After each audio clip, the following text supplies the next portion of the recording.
another poignant image, the seamstress, the song of the shirt. It's based on what everyone knew happened, that these poor women literally worked themselves to death, sewing up ready-made shirts. They were sent cut-out pieces of shirts in bales, which they then sewed together for sums like twopence a dozen.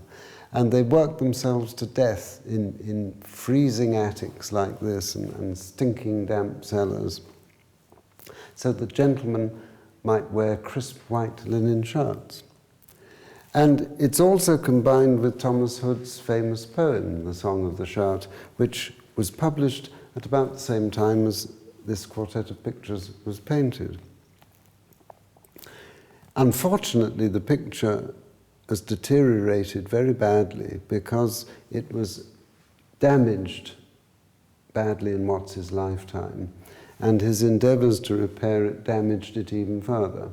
And a lot of the detail is unfortunately lost.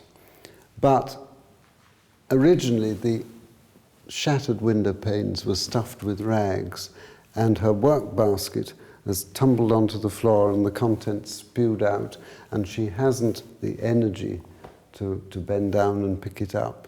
And the famous and popular device of symbolist painting, you can see the candle is just about to go out, and so is she. This picture had the rare distinction of being reviewed by no less than Thackeray. And he said of it, "Poor, poor creature, her only companion in all the world, a little grey mouse." It's the English and their animals bit, you see. It flows through the entire period of history. And Watts was so furious at Thackeray trivializing this subject that he painted the mouse out. But the strange thing is that with the passing of time, the mouse is very slowly reappearing. It's just possible to see its dear little face and its sweet little tail and its little ears poking up there. So it makes you wonder slightly about pictures in general.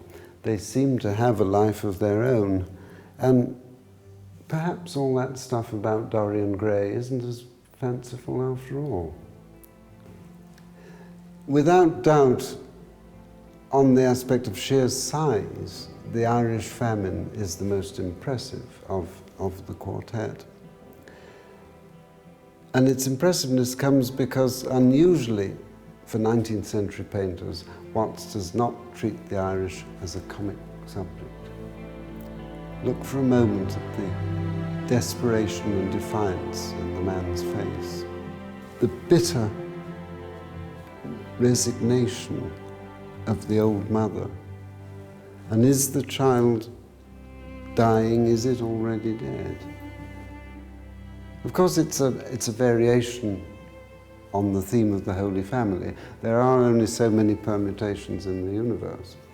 And when Watts's friend, the Irish poet Aubrey de Vere, saw this in his London studio, he said to Watts, "My God, you must have second sight to know what it's like.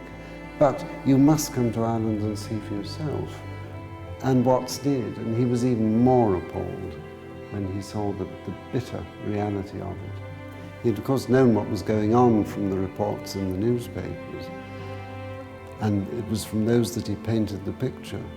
But he was acutely intuitive, I think, to have got such feeling and, I suppose you'd almost say, subdued passion into such a subject. It's not a pleasant subject. None of them were intended to be.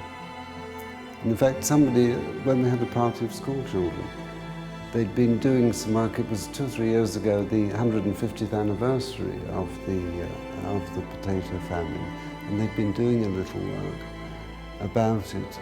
And one of them asked, "Was it really awful?"